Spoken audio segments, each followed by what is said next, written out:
Just say. Hi everyone. Today we're going to do a little ab workout in the gym, and we're going to give you alternatives to do at home. So for both. All right? Yeah. Cool.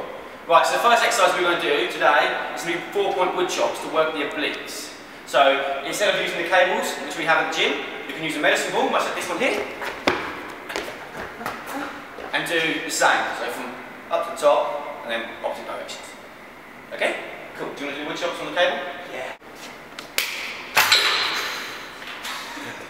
Opposed to a medicine ball, you could also do this with resistance bands. Right, do you want to start Leon for us? Yeah. Right guys, so this is going to work your obliques, so the sides. So as you can see with Leon, the reference point are your shoulders. So your shoulders to the side, and his shoulder back to the front. As you can see, his arms, they're not quite locked, but they're pretty straight, and he's pulling with his core. So tighten your abs up, suck your belly button in if you want, and pull with the core, alright? And what you're going to do is fill it on your obliques either side. A lot of people, or everyone, seem to train their abs and sit-ups doing 30, 40 sit-ups. Why? It's no different to any other muscle in the body. We want to do 8 to 12 reps to gain size in it. So wood chops, we have 4 points. Top corner to bottom corner, 8 to 12. Bottom corner to top corner, 8 to 12. And then the opposite side. So you're always working it nice and even. Then have a break and go again if you feel like it. And that's wood chops. Right, so exercise number 2, we're going to do some leg raises. But just quickly before we start, if you're someone, it sounds a bit scientific, if you're someone who's what we call like lordotic, which is basically you've got an over-exaggerated curve in your lumbar area of your spine, someone if you've basically just been through a pregnancy or something like that, you tend to be a little bit more prone. This is something you really don't want to be doing, and if you are, when you start to rehabilitate yourself, never come all the way down with your legs, because basically it just accentuates that curve even more by pulling on your hip flexors. So that's science over, we'll crack on with the exercise. So what you want, your set-up position is lay down and roll the shoulders up off the floor so the abs are engaged. And when you come up, you want to come down to around 45 degrees and then come back up and just slightly lift the hips up off the floor just to get good work over the abs and hip flexors. But just a no-no that we normally see quite a lot, leg raises are fine if you can control your lower back and you can keep your lower back down to the ground all the way down on a leg raise, that's fine. But never do leg throwdowns, whether they be to the side or to the front. No, never. You see it, a lot of people standing over, they're grabbing onto their mate's ankles and they're just throwing their legs down. Yeah, they say it's fantastic for their abs, it really hurts and all the rest of it, but it's really bad for your tendons. Yeah, basically your hip flexors are connected to the lower part of your spine, and what that's essentially doing is ripping your hip flexors away. So it sounds really graphic, but just to give you the heads up, really don't do it.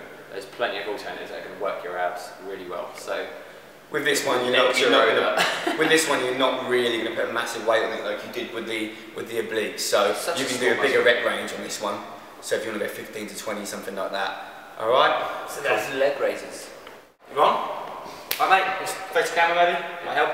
Right. Next exercise we have is plank. This is going to engage your core. Really quick breakdown of the core. It's really important for everyone, for women especially.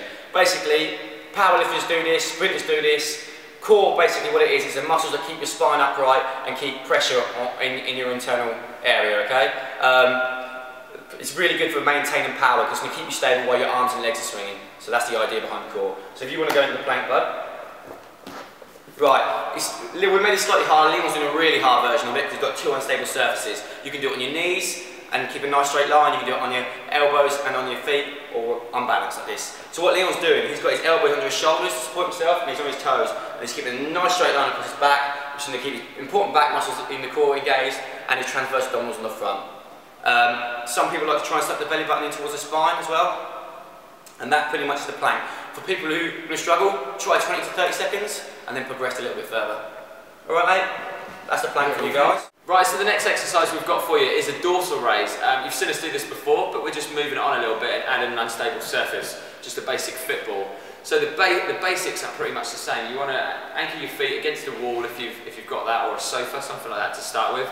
And always just remember, hands to temples, come up as far as you feel comfortable. That's the main thing. Never go too far with hyperextension, and never really hold at the top. You don't really want to start holding your body in that position. It's not natural. So then just remember to come down over the curve of the ball and then extend back up. So you're talking 15 to 20 reps just to get good work on the lower area of your back. So that's a dorsal raise. Done. Good work. Last exercise we have for you. It's now 11:30 at night. Leon is beauty sleep. Look at him. This one is a little bit more gym based, but we have an alternative for it at home. If you're at home and you don't have a decline bench, simply lay on the floor on your back with a bar or some kind of weight and do a normal sit-up. This is going to work the last part of the abs and core we want to do, the rectus abdominis, what is known as like your six-pack, okay? So this is the Smith machine we've got here. Leon's got a decline bench. If you want to start, bud, I'll talk him through it. So we put these stops here to stop the bar coming down too far, just for safety, okay? So what Leon's going to do is he's going to push the bar up on his sit-up. So it's just like a sit-up underweight. Like I said earlier, on these muscles, there's no reason why you can't do 8 to 12 reps with a bit of weight there to gain some size in the core. Alright, so he's not letting his back come right down, so he's keeping the pressure on his abs all the time. He's not resting. And it should be getting pretty hard for him by now. Yeah. So like I say guys, at home, you can lay on your back, with a ball, push-up, or you can do it with a bar, whatever you choose to do. But 11:30 at night, really tired now. Real tired now, balls. I'm real tired now, balls. So we are going to go. We're going to go to bed and we're going to edit this tomorrow. Yeah. Enjoy the workout. Yeah. It took forever to film. Yes.